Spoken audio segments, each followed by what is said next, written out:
As a businessman, consider all possibilities. I am just an extreme example of what a working man can achieve.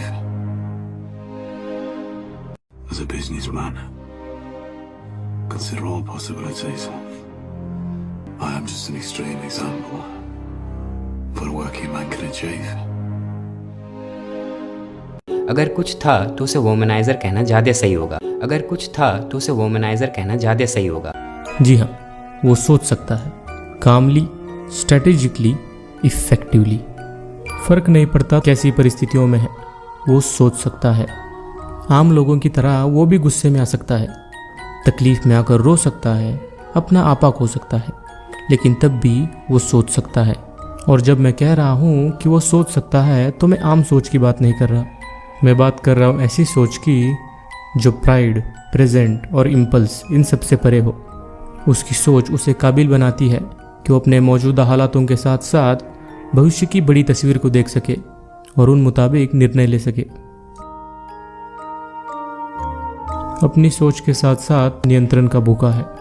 उसे हर चीज़ में नियंत्रण चाहिए, अपने काम में, अपने परिवार में और यहाँ तक कि अपने प्यार में भी।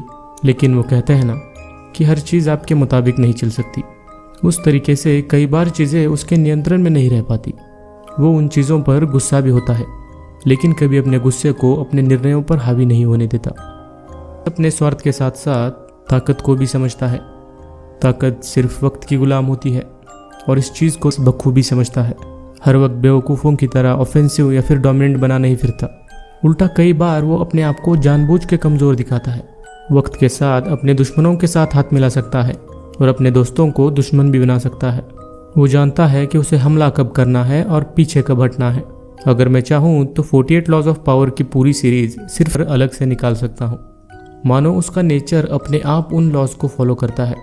लेकिन ये सारी बातें उसे कम खतरनाक या फिर कम पागल नहीं बनाती।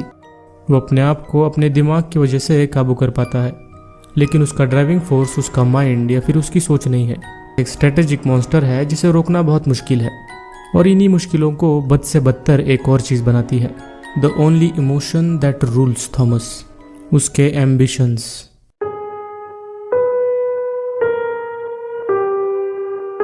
जो कि उसकी सबसे बड़ी ताकत है और साथ ही साथ उसका सबसे बड़ा शाप। उसके एम्बिशंस इतने भयानक और ज़्यादा है कि वो रुक नहीं सकता। वो रुकना चाहे तब भी नहीं। There is no limitation for his ambitions. I have no limitations. वो अपने एम्बिशन के लिए किसी भी हद तक जा सकता है। उसके एम्बिशन उसका ड्राइविंग फोर्स भले ही हो, लेकिन वो किसी भी तरीके से नियंत्रित नहीं है। खुद भी उन्हें कंट्रोल नहीं कर सकता। ऐसी बात नहीं है कि उसने कोशिश नहीं की। उसने कई बार अपने आप को रोकने की कोशिश की, लेकिन वो नहीं कर पाया। अगर आप एम्बिशन का मतलब नहीं समझ पा रहे तो इसका सरल शब्दों में अर्थ होगा भूख, बड़ा होने की भूख, ताकत हासिल करने की भूख, आगे बढ़ते रहने की भूख। अगर ऐसे एम्बिशन किसी इंसान में हो तो सक्सेस जैसी चीज़ उसके लिए बहुत छोटी पड़ जाएगी। इसी एम्बिशन ने उसको सक्सेस के साथ साथ अटेंशन भी दी। अटेंशन से मेरा मतलब सिर्फ अच्छी अटेंशन से नहीं है। जब आप सेंटर ऑफ अटेंशन में होते हैं तो आप अपने लिए नए दुश्मन और नई मुश्किलें तैयार कर लेते हैं। आप हर किस्म के लोगों की नज़रों में आ जाते हैं, अच्छे, बुरे, बदतर। और ऐसी बात नहीं है जानता नहीं है, वो अच्छे से जानता है, तब भी वो मुश्किलों को चुनता है क्योंकि वो जानता है कि मुश्किलें उसे ताकतवर बनाती है और इसलिए वो हर मुश्किल का सुझाव एक बड़ी मुश्किल से निकालता है, कई बार अनजाने में और कई बार जानकर, क्योंकि यही मुश्किलें उसके एम्बिशन और आइडियोलॉजी को सेटिस्फाई करती हैं। अगर कोई आम आदमी अपने एम्बिशन के चलते अपनी मौत को देख ले तो वो उन एम्बिशंस को हमेशा के लिए छोड़ देगा। लेकिन फिर कुछ देर बाद उसके एम्बिशन फिर से उस पर हावी हो गए, कई बार किस्मत से और कई बार चुनाव से, लेकिन उसके एम्बिशंस हमेशा उससे चिपके रहे। उसकी भूख कभी पूरी ही नहीं हुई। कभी कभी तो लगता है शायद उसे पीस का मतलब ही नहीं पता।